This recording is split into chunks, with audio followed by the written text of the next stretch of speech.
Dans cette vidéo, on va traiter un nouveau chapitre intitulé Produits vectoriels. OIJK est un repère de l'espace avec OI représentant du vecteur I, OJ représentant du vecteur J et OK représentant du vecteur K. On considère un bonhomme qui se trouve sur l'axe des côtes OZ. Les pieds de ce bonhomme sont en haut et sa tête est du côté du point K. Ce bonhomme regarde le point I qui se trouve sur l'axe des abscisses. On peut dire que le point J qui se trouve sur l'axe des ordonnées est à gauche de ce bonhomme.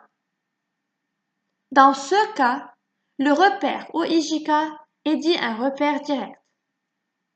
Par contre, dans le deuxième cas, le bonhomme qui se trouve sur l'axe des côtes OZ et qui regarde le point I de l'axe des abscisses a le point J de l'axe des ordonnées à sa droite et non pas à sa gauche.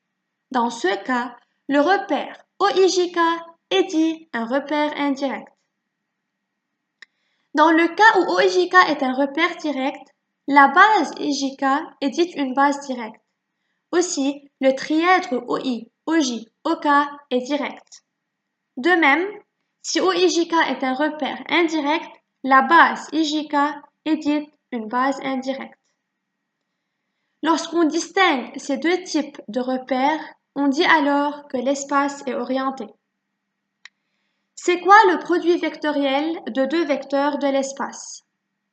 U et V sont deux vecteurs de l'espace. On appelle produit vectoriel de U par V. Le vecteur noté U vectoriel V est défini comme suit. Pour définir un vecteur, il faut parler de sa direction, son sens et sa norme. Ainsi, le vecteur U vectoriel V doit être orthogonal au vecteur U et au vecteur V. Et son sens est tel que U, V et U vectoriel V forment une base directe. Sa norme est égale à la norme du vecteur U fois la norme du vecteur V fois sinus de l'angle géométrique des deux vecteurs U et V. Par exemple, dans le cube ABCDEFGH suivant, de côté 1, AB vectoriel AD est le vecteur AE. Pourquoi? Parce que le vecteur AE est orthogonal au vecteur AB et au vecteur AD. En fait, AE est normal au plan ABD. Aussi, la base AB, AD, AE est directe et la norme de AB vectoriel AD est égale à la norme de AB fois la norme de AD fois sinus de 90 degrés, qui est 1, qui est égal à la norme du vecteur AE.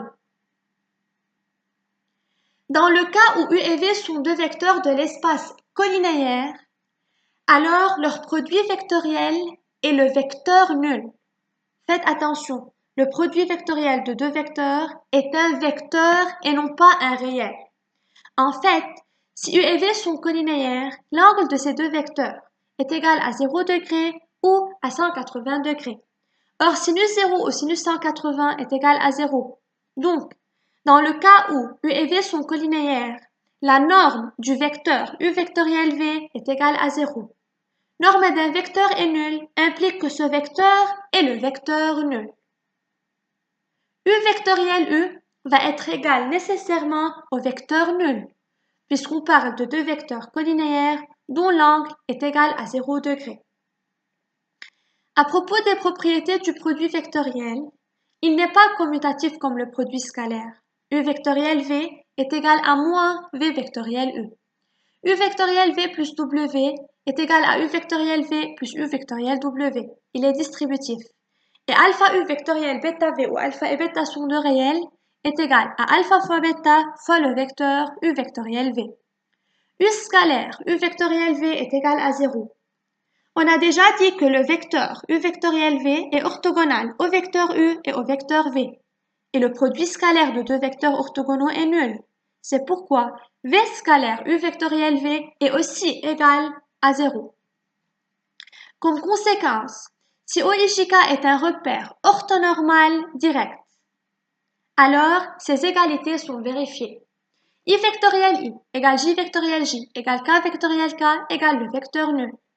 I vectoriel J est le vecteur K, puisque le vecteur K est orthogonal au vecteur I et au vecteur J, et la base IJK est directe, et la norme du vecteur K est égale à une unité, et c'est égal à la norme du vecteur U, I, fois la norme du vecteur J, fois sinus de l'angle des deux vecteurs I et J, qui est égal à 1.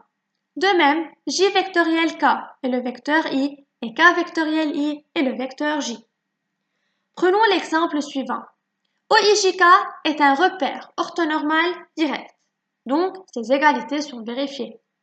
U et V sont deux vecteurs de ce repère et la question est de calculer analytiquement U vectoriel V. On exprime le vecteur U et le vecteur V en fonction des vecteurs I, J et K. Le vecteur U est égal à 1 fois I moins 1 fois J plus 0 fois K et le vecteur V est égal à 0 fois I plus 2 fois J moins 3 fois K. Le produit vectoriel est distributif. I vectoriel de J, c'est égal à 2 fois I vectoriel J, moins 3 fois I vectoriel K, moins 2 fois J vectoriel J, plus 3 fois J vectoriel K. I vectoriel J est le vecteur K. I vectoriel K est égal à moins K vectoriel I, et donc c'est le vecteur moins J. J vectoriel J est le vecteur nul, et J vectoriel K est le vecteur I. Après tout calcul fait, on trouve que U vectoriel V est le vecteur de coordonnées 3, 3, 2. Pour vous faciliter la tâche lors du calcul du produit vectoriel de deux vecteurs de la base IJK, vous pouvez imaginer le schéma suivant. C'est le sens positif, c'est-à-dire I vectoriel J est le vecteur K, K vectoriel I est le vecteur J. Mais si on a à calculer J vectoriel I, on peut dire par exemple qu'on marche dans le sens négatif et la réponse va être le vecteur moins K. I vectoriel K est le vecteur moins J, K vectoriel J est le vecteur moins I. Où est-ce qu'on utilise le produit vectoriel?